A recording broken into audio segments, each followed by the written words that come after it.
गांव के सारे लोग या तो सो गए थे या ठंड की वजह से अपने अपने घरों में दुबके हुए थे।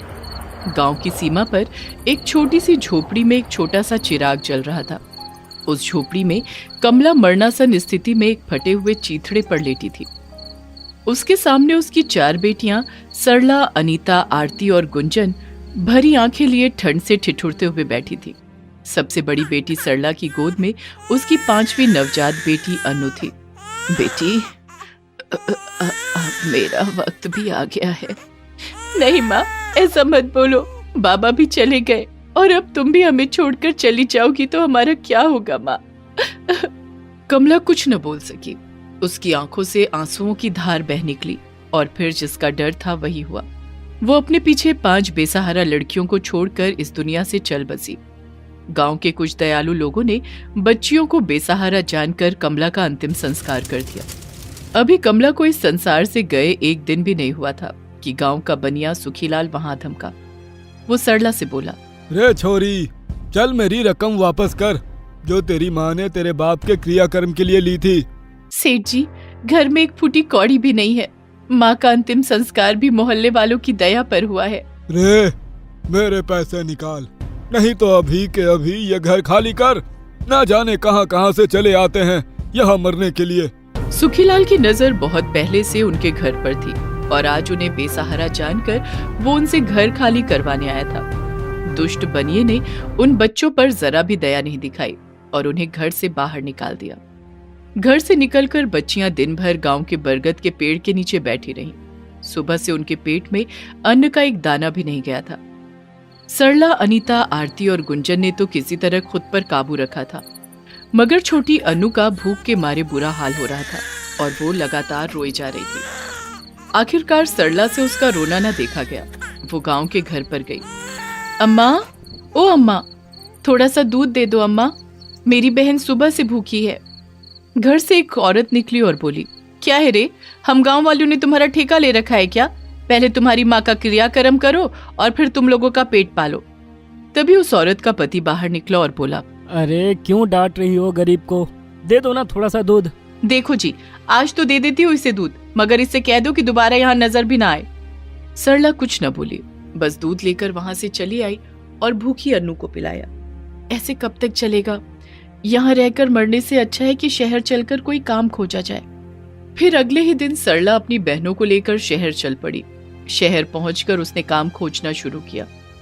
उसकी उम्र महज 13 साल की थी, इस वजह से उसे कोई काम नहीं दे रहा था। बहुत देर भटकने के बाद वो एक जगह पहुंची जहां कोई बड़ी इमारत बन रही थी। वहां मजदूरों की बहुत किल्लत थी, इसलिए वहां के ठेकेदार ने सरला को भी काम पर रख लिया। अब सरला दिन भर छोटी अनु को अपनी पीठ पर बांधकर वहां काम करती रहती और उसकी बहनें वहीं पास में खेला करती थी। रात को सब बहनें फुटपाथ पर ठंड में ठिठुरते हुए सो जाती थी। एक सुबह जब सरला काम पर जाने को तैयार हुई और उसने अनु को उठाया तो देखा कि अनु का शरीर बुरी तरह तप रहा है। सरला घबरा गई। दीदी, अनु को कल रात से ही बुखार है। आप थक कर सो रही थी, इसलिए मैंने आपको उठाया नहीं। आज आप काम पर मत जाओ दीदी। आरती की बात मानकर सरला उस दिन काम पर नहीं गई। जी तोड़ मेहनत के बाद उसने जो कुछ थोड़े से पैसे बचाए थे उनसे उस दिन अपनी बहनों के लिए खाना और अनु के लिए दवाई ली। शाम तक वो अनु को गोद में लिए बैठी रही। अगले दिन जब वो काम पर गई तो ठेकेदार उसे देखते ही गरज पड़ा। क्यों रे, तू कहीं की कलेक्टर है क्या? तेरा जब मन करेगा तो काम पर आएगी और जब मन करेगा तब छुट्टी ले लेगी। मजदूरों की किल्लत है, इसलिए इस बार तुझे छोड़ देता हूँ, लेकिन अगली बार इस तरह से किया तो दोबारा यहाँ मत आना। ना जाने कहाँ कहाँ से आ जाते हैं ये गंवार लोग। इनको काम भी दो और इनके नखरे भी झेलो। ठेकेदार की बात सरला को चुप गई। दे दो जितने ताने देने हैं, लेकिन आज मैंने भी फैसला कर लिया है। कलेक्टर कहा है ना, अब कलेक्टर बनकर नहीं दिखाया तो मेरा नाम भी सरला नहीं। ठेकेदार की कही एक बात ने जैसे सरला के जीवन की दिशा ही बदल दी। उसने अब न सिर्फ खुद पढ़ने का फैसला किया बल्कि अपनी बहनों को भी पढ़ाने का फैसला किया। अगले दिन वो आरती, अनीता और गुंजन को लेकर शहर के सरकारी स्कूल में गई। लो, यहाँ साइन कर दो। आता है ना साइन करना? क्यों नहीं, मैं अपने गांव में 5वीं कक्षा तक पढ़ी हूँ। तो सिर्फ अपनी बहनों का ही दाखिल क्यों करवा रही हो? तुम्हारी भी तो अभी पढ़ने की उम्र है। पढ़ना तो मैं भी चाहती हूँ सर, और मैंने अपने लिए किताबें भी खरीद ली हैं, मगर अपनी बहनों की जरूरत के लिए मुझे काम भी करना है ना। माता पिता के बाद इनकी सारी जिम्मेदारी तो अब मेरे ऊपर है, लेकिन मैं पढ़ाई जरूर करूंगी सर। हो सकता है थोड़ा समय लगे। प्रिंसिपल सरला की लगन और उसकी बातों से बहुत प्रभावित हुए। उन्होंने कहा, देखो बेटी, सरकार ने तुम जैसे कामकाज बच्चियों के लिए रात के स्कूल शुरू किए हैं। इस स्कूल में रात को क्लास लगती है। तुम चाहो तो रात को यहाँ आ सकती हो। प्रिंसिपल सर की बात में सरला को आशा की एक किरण दिखाई दी। जी सर, मैं जरूर आऊंगी। इस तरह सरला और उसकी बहनों की पढ़ाई फिर से शुरू हुई। शुरू में सरला को दिन भर थकने के बाद रात को विद्यालय जाने में बहुत दिक्कत आती थी, मगर उसने उम्मीद का दामन नहीं छोड़ा। लेकिन सरला की पढ़ाई की राह इतनी आसान नहीं थी। एक तो दिन भर काम करना, फिर स्कूल जाना। वो चाह कर भी पढ़ाई पर अपना ध्यान नहीं दे पा रही थी। इसका नतीजा ये हुआ कि अपनी पहली तिमाही परीक्षा में वो फेल हो गई। फिर भी उसने पढ़ाई जारी रखी, लेकिन पढ़ाई जारी रखने में और उस पर ध्यान देने में बहुत फर्क होता है। ठीक से पढ़ाई न कर पाने के कारण वो बार बार फेल होती रही। नौबत यहाँ तक आ गई कि फेल होते होते वो अनीता की कक्षा में आ गई। एक दिन प्रिंसिपल ने उसे बुलाया और कहा, सरला, अगर इस तरह से पढ़ाई करोगी तो तुम छठी कक्षा में ही रह जाओगी। कलेक्टर बनना तो दूर की बात है। देखो, तुम्हारी बहन अनीता भी अब तुम्हारी कक्षा में आ गई है। मैं क्या करूं सर? अगर मेरे अकेले की बात होती तो मैं सिर्फ पढ़ाई पर ध्यान देती, मगर यहाँ मुझे अपने साथ साथ अपनी 4 छोटी बहनों का भी ध्यान रखना है। मुझे तो लगता है कि मैं पढ़ाई छोड़ ही दूं। इतनी जल्दी हार नहीं मानते बेटा। भगवान मुसीबत भी उन्हीं को देता है जो इसे झेलने की ताकत रखते हैं। दुनिया में ऐसा कोई इंसान नहीं है जिसके जीवन में समस्या नहीं है, और दुनिया में ऐसी कोई समस्या नहीं है जिसका हल नहीं निकाला जा सके। प्रिंसिपल सर की बातें सुनकर सरला का हौसला बढ़ा। तो सर आप ही बताइए, मैं पढ़ाई और काम दोनों एक साथ कैसे संभालूं? सबसे पहले तो तुम्हें पढ़ाई का एक रूटीन बनाना पड़ेगा। उसी रूटीन के हिसाब से तुम्हें ध्यान लगाकर पढ़ाई करना है। पढ़ाई में कहीं कोई दिक्कत आए तो तुम बेझिझक पूछो। अब तो अनीता भी तुम्हारी ही कक्षा में है, तुम उससे मदद ले सकती हो, और मुझसे कभी भी किसी चीज की जरूरत हो तो बेझिझक कहना।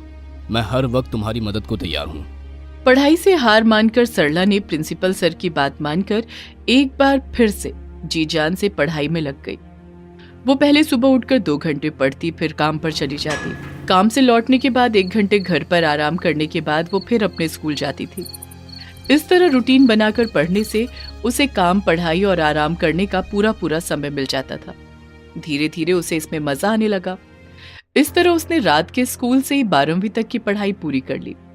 एक दिन जब सरला रात के स्कूल से वापस आई, तब अनु, जो अब बड़ी हो गई थी और दूसरी कक्षा में पढ़ती थी, वो सरला के पास आई और उसके पैर दबाने लगी। अरे अरे, ये तू क्या कर रही है? सोई क्यों नहीं अब तक? कल स्कूल नहीं जाना क्या? तुम दिन भर इतना काम करती हो, फिर रात को पढ़ती भी हो, तुम कितना थक जाती होगी, इसीलिए मैं तुम्हारे पैर दबा रही हूँ। सरला की आंखें भर आई। उसने अनु को गोद में उठा लिया और उसे गोद में लिए हुए ही सो गई। 12वीं तक की पढ़ाई तो सरला ने पूरी कर ली। अब बारी थी अपने सपने को पूरा करने की, कलेक्टर बनने की। शहर के कॉलेज में दाखिला लेने के साथ ही उसने सिविल सर्विस की तैयारी शुरू कर दी। हालांकि अनीता ने भी उसके साथ ही कॉलेज में दाखिला लिया था, लेकिन उसका सपना कुछ और ही था, इसलिए उसने सिविल की तैयारी न करके कानून की पढ़ाई चुनी। इस तरह साल गुजरा और सिविल सर्विस की परीक्षा हुई। हालांकि सरला ने मेहनत तो बहुत की थी, मगर इस परीक्षा को पास करना अच्छों को भारी पड़ता है। जिस दिन रिजल्ट निकला, उस दिन सरला घर आकर खूब फूट फूट कर रो रही थी और उसकी बहनें उसे दिलासा दे रही थी। मत रो दीदी, इस बार नहीं हुआ तो क्या हुआ, अगले साल इससे भी अच्छी तैयारी करके देना। हाँ दीदी, इतनी मुसीबतें झेली हैं आपने और आज बस एक परीक्षा में ही रोने लगी। मेरी दीदी तो ऐसी ना थी। सरला दुखी तो थी, मगर अपनी बहनों पर आज उसे बहुत गर्व भी हो रहा था। देखो तो इन्हें, आज मेरी बहनें सचमुच बड़ी हो गई हैं। फिर अपनी सब बहनों को अपने सीने से लगाते हुए सरला बोली, नहीं रोएगी, तुम्हारी दीदी कभी नहीं रोएगी। अरे, जिसके पास इतना प्यार करने वाली बहनें हो, वो भला क्यों रोएगी? इस पर ना हुआ तो ना सही, मैं फिर से अगली बार खड़ी होंगी और इम्तिहान दूंगी। तब भी नहीं हुआ तो तीसरी बार दूंगी। मैं भी देखती हूँ कि अब किस्मत का जोर चलता है या मेरी मेहनत का। और इस तरह सरला अपनी बहनों के लिए फिर से जीवन के संघर्ष में कूद पड़ी। अगले साल फिर से परीक्षा हुई और इस बार भी सरला का चयन नहीं हुआ। वो घर आई तो देखा उसकी सब बहनें खड़ी उसकी राह देख रही हैं। क्या हुआ दीदी, इस बार हुआ? सरला ने इनकार में गर्दन हिला दिया। देखो दीदी, रोना मत, हिम्मत मत हारना। अरे नहीं रे पगली, तेरी बहन इतनी कमजोर नहीं रही अब। मैंने कहा था ना कि एक बार में नहीं हुआ तो दोबारा दूंगी, दोबारा नहीं हुआ तो तीसरी बार दूंगी। याद नहीं, मांझी फिल्म में दशरथ मांझी ने क्या बोला था? जब तक तोड़ेंगे नहीं तब तक छोड़ेंगे नहीं। इस पर सब बहनें खिलखिलाकर हंस दी। इस घटना को कुछ साल गुजर गए। शहर में सरकार ने लड़कियों के लिए एक स्कूल बनवाया था। आज शहर के डिप्टी कलेक्टर के हाथों उसका उद्घाटन होना था। स्कूल को बनाने वाला ठेकेदार भी उस समारोह में आया था। तभी वहां काम करने वाले एक आदमी ने ठेकेदार को कहा, साहब, डिप्टी कलेक्टर की गाड़ी बस पहुंचने ही वाली है। जा, जल्दी से सबको बोल सामने आ जाए और डिप्टी कलेक्टर का अच्छे से स्वागत करें। ठीक समय पर डिप्टी कलेक्टर की गाड़ी आई। डिप्टी कलेक्टर कोई और नहीं, सरला ही थी। उसका कहना भी एकदम सच निकला, जब तक तोड़ेंगे नहीं तब तक छोड़ेंगे नहीं। स्वागत और उद्घाटन समारोह के बाद कलेक्टर साहिबा खुद चलकर ठेकेदार के पास पहुंची। अरे मैडम, आप कोई बात थी तो मुझे बुला लिया होता। आपने मुझे पहचाना नहीं, मगर मैंने आपको पहचान लिया है। आज से कई सालों पहले आप इसी शहर में कोई इमारत बनवा रहे थे और वहां मजदूरों की बहुत किल्लत थी।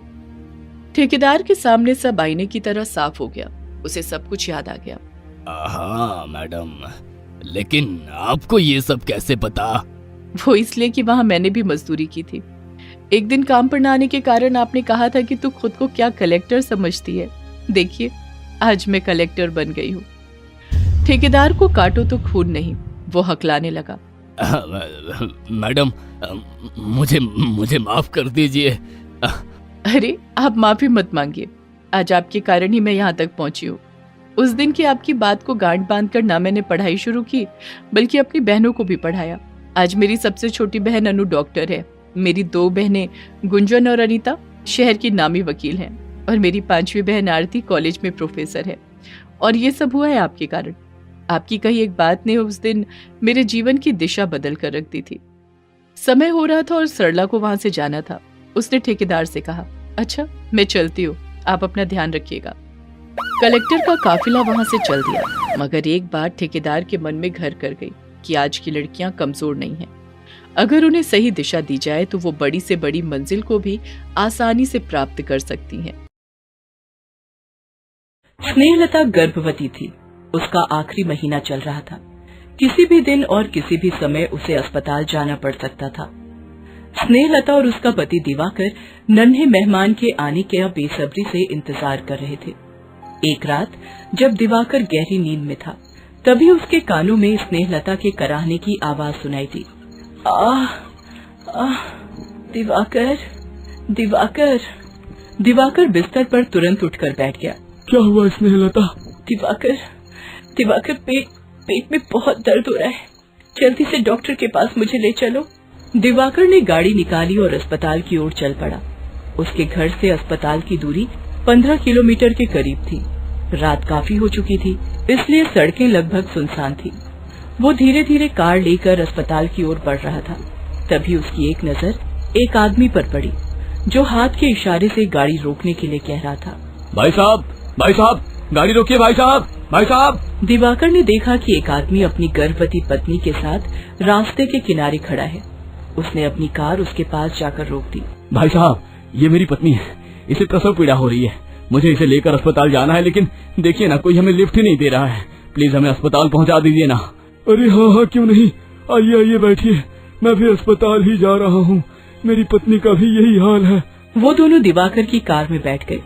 अभी मुश्किल से दिवाकर 3 किलोमीटर भी नहीं गया था कि उस आदमी ने अपनी कमर से पिस्तौल निकाली और दिवाकर की कनपटी पर लगा दिया। रोको, गाड़ी रोको। अरे ये क्या कर रहे हैं आप पागल तो नहीं हो गए? चुपचाप गाड़ी से उतरो और इसकी चाबी हमारे हवाले कर दो। क्यों कर दूं तुम्हारे हवाले? हाँ, तुम सवाल बहुत करते हो। सुनो, हमारे पास इतना टाइम नहीं है कि तुम्हारे सवाल का जवाब दें। चलो, चाबी निकालो और अपनी पत्नी के साथ उतरो गाड़ी से। दिवाकर, ये लोग कौन है? वे दोनों पति पत्नी लुटेरे थे, जो रात के अंधेरे में लोगों से उसकी कार या मोटरसाइकिल लूटा करते थे। और फिर उन्हें चोर बाजार में बेच देते थे। रास्ते से गुजरने वाले लोग उनके झांसे में इसलिए आ जाते थे कि वो बताता था कि उसकी पत्नी गर्भवती है, लेकिन ऐसा था नहीं। वो औरत अपने कपड़े के नीचे कोई तकिया या कुछ और लगा लेती, जिससे लोगों को उसका पेट फूला लगता और वे समझते कि वो गर्भवती है। दिवाकर और स्नेहलता कार से उतर गए। तुम लोग ये ठीक नहीं कर रहे हो। ये तो लोगों के विश्वास का खून है। ओ भाई, ज्यादा लेक्चर मत दो। इधर स्नेहलता का दर्द बढ़ता जा रहा था। वो बार बार कराही जा रही थी। उसका दर्द दिवाकर से देखा नहीं जा रहा था, इसलिए वो उस लुटेरे से भिड़ गया। देखो, मेरी पत्नी की हालत बिगड़ रही है। मुझे इसे लेकर अस्पताल पहुंचना जरूरी है। मुझे जाने दो। दिवाकर की इस बात पर उस आदमी के साथ जो औरत थी, उसने गुस्से में स्नेहलता को एक लात जोर से मारी। वो बेचारी चीख पड़ी। ओए, अपने पति को बोल कार की चाबी हमारे हवाले कर दे, नहीं तो तू अस्पताल नहीं जा सकेगी। स्नेहलता और भी जोर से कराह रही थी।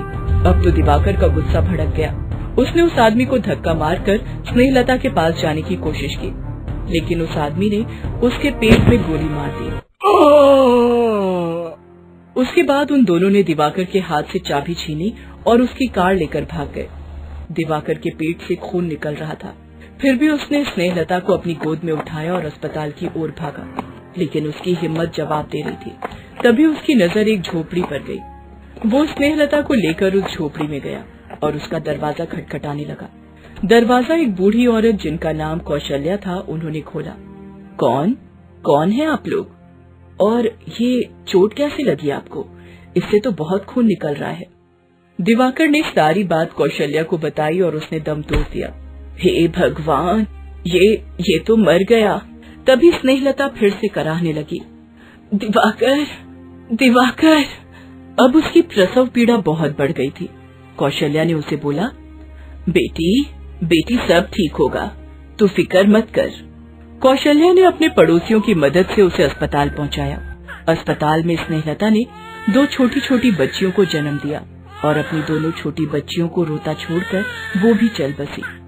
हे ईश्वर, क्या किस्मत लेकर आपने इन दोनों बच्चियों को भेजा है।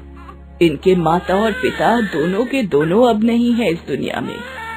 किसके भरोसे ये बच्चियां पलेंगी अब? दोनों बच्चियां बहुत रो रही थीं। कौशल्या से उनका रोना नहीं देखा गया और वो उन्हें घर ले आई। 60 साल की कौशल्या का अपना कोई नहीं था। 5 साल पहले उसके पति की मौत हो गई थी।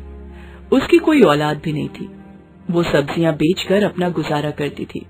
तुम दोनों आज से मेरी बेटी हो। आज से तुम्हारी सारी जिम्मेदारी मेरी। तुम्हारा नाम दुर्गा और तुम लक्ष्मी। 60 साल की कौशल्या उनका पालन पोषण करने लगी। हालांकि वो थक जाती थी, लेकिन दोनों बच्चियों की पूरी देखभाल करती। धीरे धीरे समय बीतता गया। दोनों बच्चियां अब 10 साल की हो गई थीं। वो पढ़ाई भी करती और कौशल्या की मदद भी। एक दिन उन्होंने अपनी झोपड़ी के पीछे एक आम का पेड़ देखा। अम्मा, ये आम का पेड़ किसका है? क्या इस पर आम नहीं आते? ये आम का पेड़ तुम्हारे दादाजी ने लगाया था। जब तक वो जिंदा थे, इसकी खूब देखभाल करते थे। उनके जाने के बाद मैंने भी इसकी देखभाल की, लेकिन इस पर कभी फल नहीं आए। अम्मा, क्यों नहीं आए फल? वो तो पता नहीं।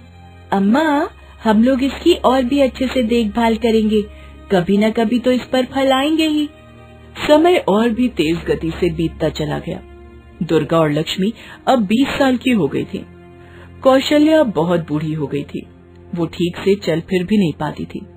दोनों बहनें ही उनकी देखभाल करती और वही सब्जियों को बाजार में बेचती। सब्जी ले लो, सब्जी, ताजी ताजी सब्जी, घिया ले लो, कद्दू ले लो, मटर ले लो, आलू ले लो।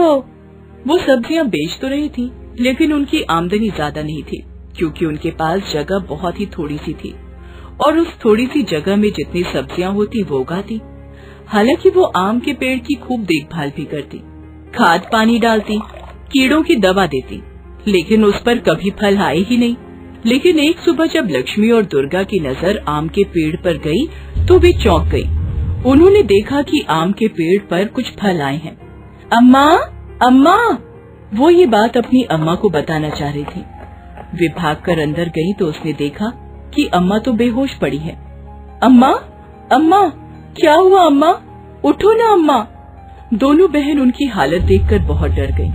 दोनों किसी तरह उन्हें अस्पताल ले गईं। देखो आपकी अम्मा को हार्ट अटैक आया है, इनका ऑपरेशन करना होगा, 3 लाख रुपए खर्च होंगे। 3 लाख? उन्हें समझ नहीं आ रहा था कि इतने पैसों का इंतजाम कहाँ से होगा। इन सब के बीच में वे अपने आम के पेड़ों के फल के बारे में भूल गई थीं। दोनों बहनें पैसों के जुगाड़ में लगी थीं। तभी एक दिन फिर से उनकी नजर अपने आम के पेड़ पर गई। पूरा पेड़ आम के फल से भर गया था। उन फलों को देखकर उनकी आंखों में चमक आ गई। दुर्गा, क्यों ना हम आम के सारे फलों को बेच दें? इससे जरूर हमें अच्छे खासे पैसे मिल जाएंगे। उन्होंने एक व्यापारी से बात की। व्यापारी उनके घर पर आया और आम के फल का स्वाद चखा। उन आमों का स्वाद अद्भुत था। व्यापारी ने जैसे ही उसे अपने मुंह में लिया, ये सचमुच बहुत ही स्वादिष्ट है। मैंने ऐसे आम कभी नहीं खाए। मैं पेड़ के सारे आम के 4 लाख रुपए दूंगा। आपको मंजूर है? लक्ष्मी और दुर्गा के लिए और क्या चाहिए था। उन्होंने सारे फल बेच दिए और अम्मा का इलाज करवाया। अम्मा पूरी तरह ठीक होकर आ गई। उन्होंने बाकी के पैसों से और भी आम के पेड़ लगाए और उनकी भी देखभाल पूरी मेहनत से की। अम्मा देखना, एक दिन ये सारे पेड़ भी लग जाएंगे और इन पर भी खूब सारे फल आएंगे। धीरे धीरे उन पेड़ों में भी खूब सारे फल आए। उसके बाद तो उन आमों ने उनकी किस्मत अपनी तरह ही सुनहरा कर दिया। कल तक झोपड़ी में रहने वाली और दुखों में अपना जीवन बिताने वाली अम्मा की उन अनाथ बेटियों ने आम के व्यापार से न सिर्फ पक्का घर बनवाया, बल्कि आम के अचार की फैक्ट्री की शुरुआत भी की, जिससे कई लोगों को रोजगार मिला और वे दूसरों के लिए प्रेरणा का स्रोत बनी। दोस्तों, आप हमारे चैनल को जरूर सब्सक्राइब करें